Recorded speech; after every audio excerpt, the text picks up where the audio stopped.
Life is like a battle without swords, but with competition, stress, and the constant push to keep up. And that's where Sun Tzu's wisdom guides us. Over 2,500 years ago, Sun Tzu wrote The Art of War. It was meant for military commanders, but when you read it today, it feels eerie how relevant and timely his words are right now for modern individuals, especially in today's fast, uncertain, and hyper-connected world. He wasn't just talking about warfare. He was talking about strategy, about a way of thinking, and about decision-making. His thoughts might feel counterintuitive at first glance. For example, he doesn't just teach you how to win, he teaches you how not to lose first. He doesn't just focus on fighting, he focuses on how to avoid fighting first. And his wisdom isn't just about the victory at the end. It's about having already won before wars even start. In today's episode, we're diving into 8 principles from Sun Tzu's Art of War. These concepts might challenge your instincts, but they could help you avoid costly mistakes in both your life and work. Hello everyone, welcome to Eastern Aesthete, a channel reawakening ancient wisdom of the Far East for all. Number 1. In ancient times, skilled warriors first made themselves invincible and then waited for the opportunity to defeat the enemy. We're often fixated on winning results, such as beating the competition, getting the raise, or closing the deal. But Sun Tzu teaches us, victory doesn't begin with chasing the enemy. It begins with preparing ourselves so thoroughly that we cannot be defeated. Not being defeated is internal, such as preparation, mindset, and discipline, all within our control. However, defeating others is external. It depends on timing, market conditions, and luck, things we don't control. Take investing as an example. We can't control the market, but we can control our behavior, our ability to say no when hype is high and yes when the mood is low. Business is the same. We can't control the next trends, but we can control how well we understand customers, how deeply we study markets, how we build and who we choose to build with. And in life, we can't control success, but we can control our habits, our learning, our preparation. So the skillful warriors, according to Sun Tzu, don't force victory.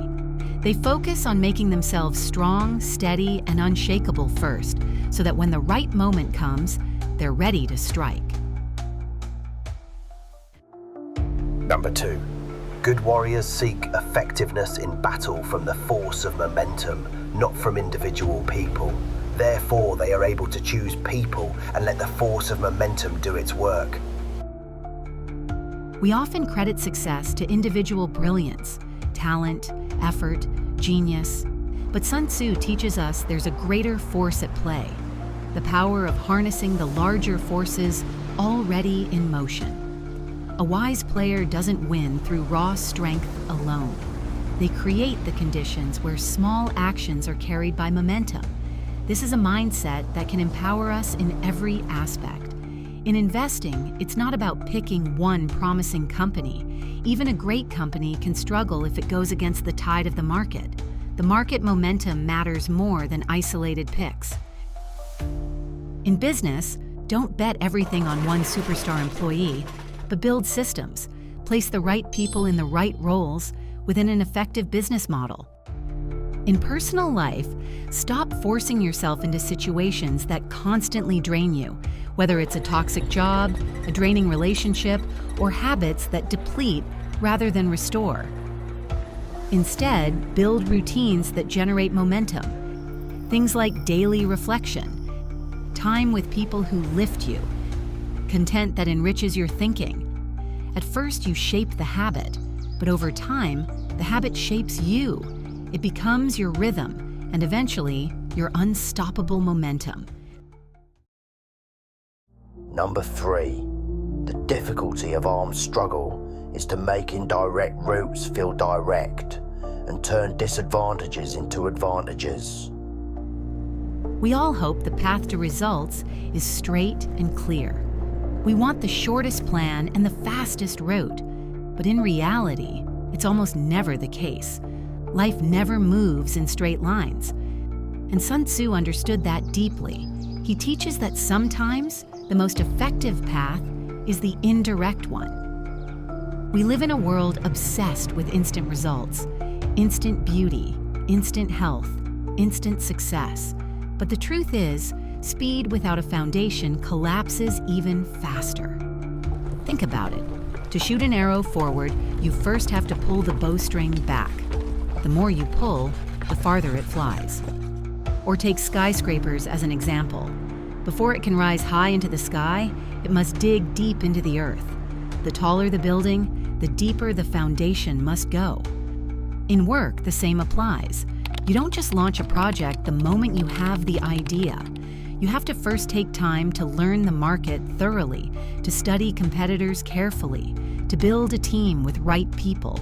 It may look like you're falling behind, but you're actually setting up a foundation so strong that when you move fast.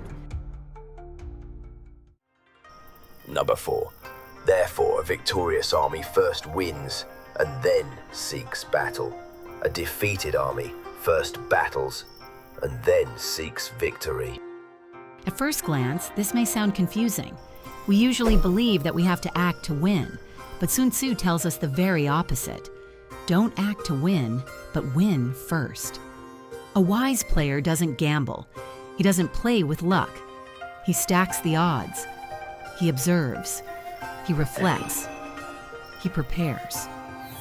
So that by the time he moves, the outcome is already decided. Unfortunately, I see the opposite all around us. People rush to act, full of passion but without a clear plan. It happens everywhere. Marrying before truly knowing the person, launching projects without fully understanding the worst case, chasing the latest stock or crypto without really being aware of their own risk tolerance. It feels busy. It feels like progress. But without a thoughtful plan, it's just running in circles, moving a lot but getting nowhere. Sun Tzu teaches us something different. The real secret to winning isn't about how fast you move on the surface. It's about how wisely you move, choosing your steps with care, understanding the terrain, and aligning with forces beyond yourself. Number 5. The art of war is governed by 5 factors which must be assessed and compared to determine the conditions of a given situation. These 5 factors are: first, the way; second, heaven; third, earth; fourth, leadership; and fifth, method. When you're working toward a goal, whether it's winning a competition, running a campaign, or launching a business, what do you think matters most? Is it skills, techniques, maybe the right method? Sure, all of those are important. But according to Sun Tzu, they're ranked the 5th importance. What matters most to Sun Tzu is being with the Tao, the way. When aligning with the Tao, according to Sun Tzu, People will be in complete accord with their ruler, following in life and death without fear of danger. in other words, when there's true alignment between a leader and their people, when everyone shares the same purpose from the heart, when they're willing to give everything for it, that kind of unity is the most powerful force that is stronger than any tactic. And this doesn't just apply to war or leadership, it applies to your personal life too. If your goals are connected to something you genuinely care, something that lights you up, something that you're truly passionate about, then the game is different. You're no longer dragging yourself to keep going. You're pulled forward by something bigger. And you can tolerate any results without fear.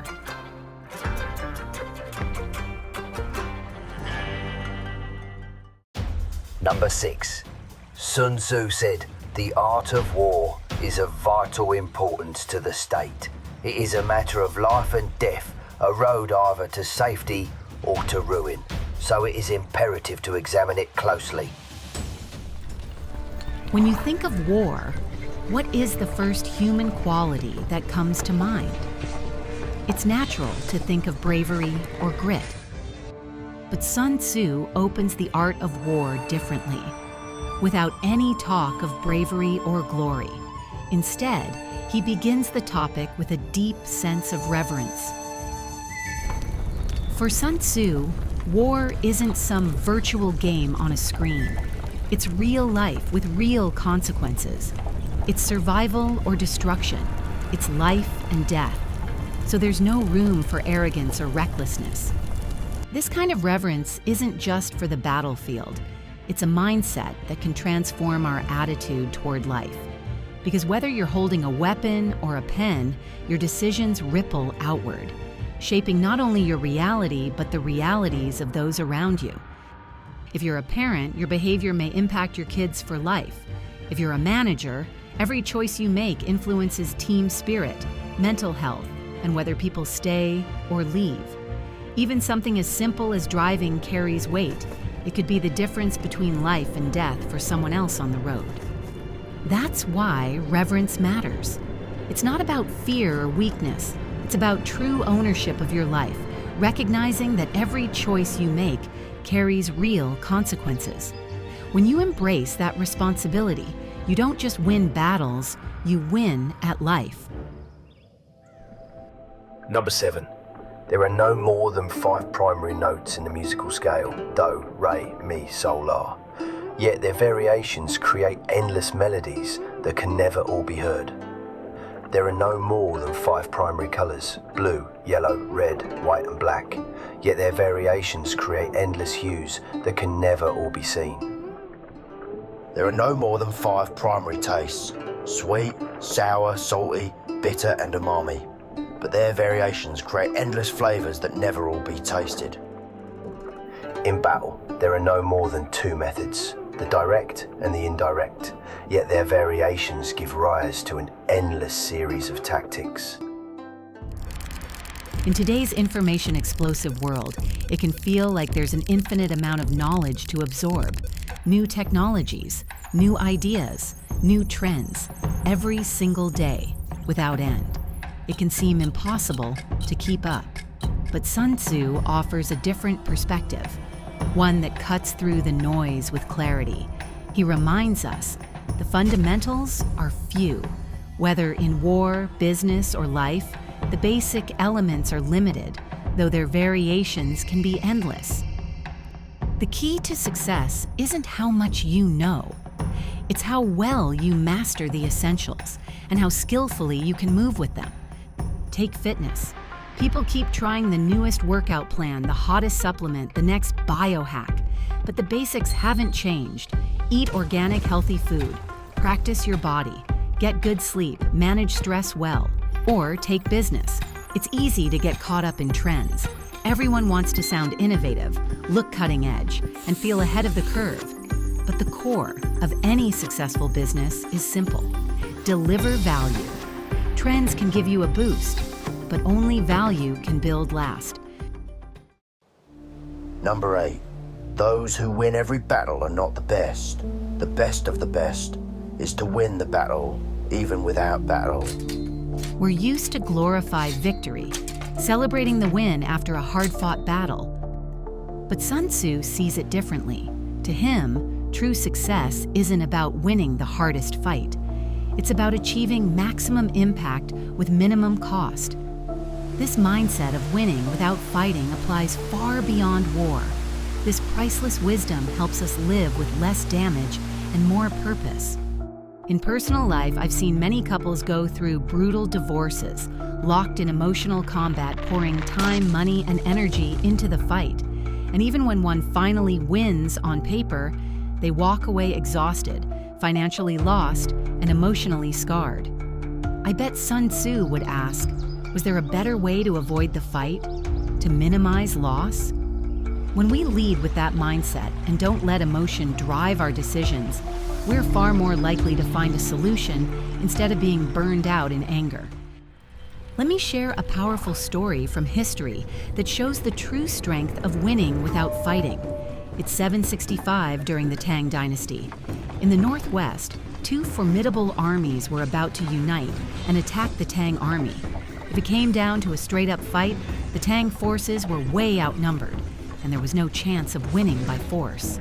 Then, the well-known General Guo Ziyi made a bold decision. He rode alone, right into the heart of the 200,000-strong Uyghur army, without any soldier accompanying him. Instead of drawing a sword, General Guo used his reputation and words. He successfully persuaded the Uyghur general to call off the attack. Not only that, they even ended up forming an alliance. No battle, no bloodshed, just credibility, courage, and a clear brain. This historical masterclass showed us what true victory looks like, winning without fighting at almost no cost. Thank you for watching. If today's episode sparked a little new perspective on your life journey, be sure to give us a thumbs up, subscribe to the channel, and leave a comment below. Your tiny click could make someone's work 10% more magical. Before you go, we invite you to click the link in the description to explore East Asia's oldest poetry, the Book of Songs. In addition to original commentary and translation, we've created unique artwork for each poem, aiming to capture the invisible poetry of these ancient Eastern verses through the visible light of Renaissance art.